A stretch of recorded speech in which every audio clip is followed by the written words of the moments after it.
Breaking news, guys. Arsenal have launched a bid for a striker. Finally, reports have come out that Arsenal have made a bid for Ollie Watkins. A surprise move, I'm sure, for me and for you guys as well. We're going to dive into exactly what we're hearing and if Arsenal should be actually making this move. Is this the right move for Arsenal? We know they need a striker very, very late in the January transfer window, a window that a lot of Arsenal fans haven't been happy with.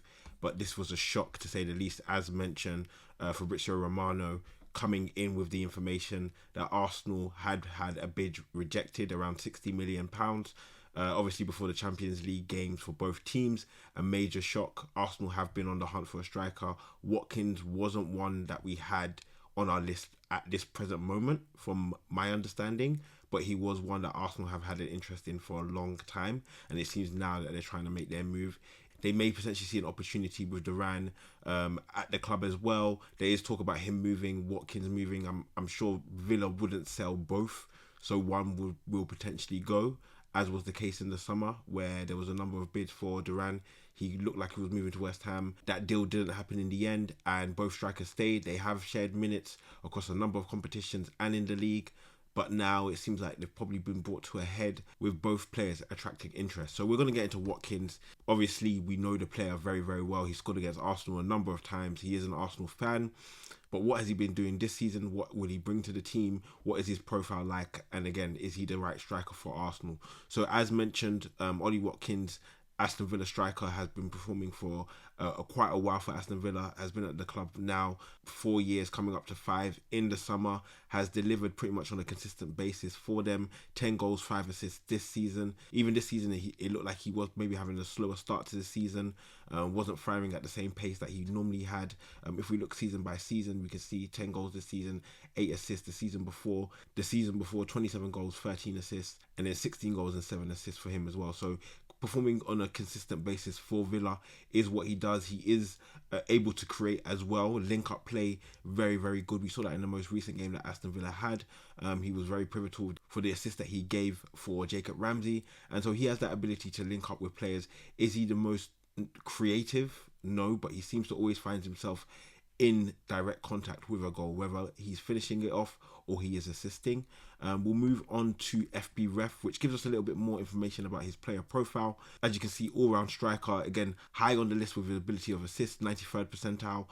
But you can see the amount of passes that he makes is very minimal. He's there to be in the final third. He's there to be making direct impacts in goal moves, and he can either take on the opportunity by himself, but he's more than happy and capable of linking with other players.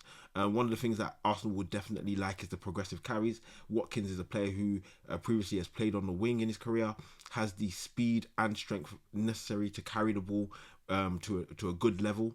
But what he will be lacking is that ability to take on players. So he's not the best dribbler per se, but he has the ability to take players on and be a hassle and running behind. We saw that in the Euros as well with that famous goal that he scored. He has the ability to cause defences a number of problems, and that's sometimes what Arsenal lack. If we were to compare him to his direct competition, if he was to come into the team this season, Kai Havertz has played 3 games less, scored 2 goals less, and has 3 assists less. So Watkins has been, even though he hasn't been at his optimal, I would say, given what we saw the season prior, he has the ability to impact games, and he's delivering a goal and assist at an exceedingly high rate, even higher than Kai Havertz as well. So it will be interesting to see what actually happens with that dynamic. However, Arsenal fans have always spoken about, we want a clinical goal scorer, we want a clinical goal scorer, we want a clinical goal scorer.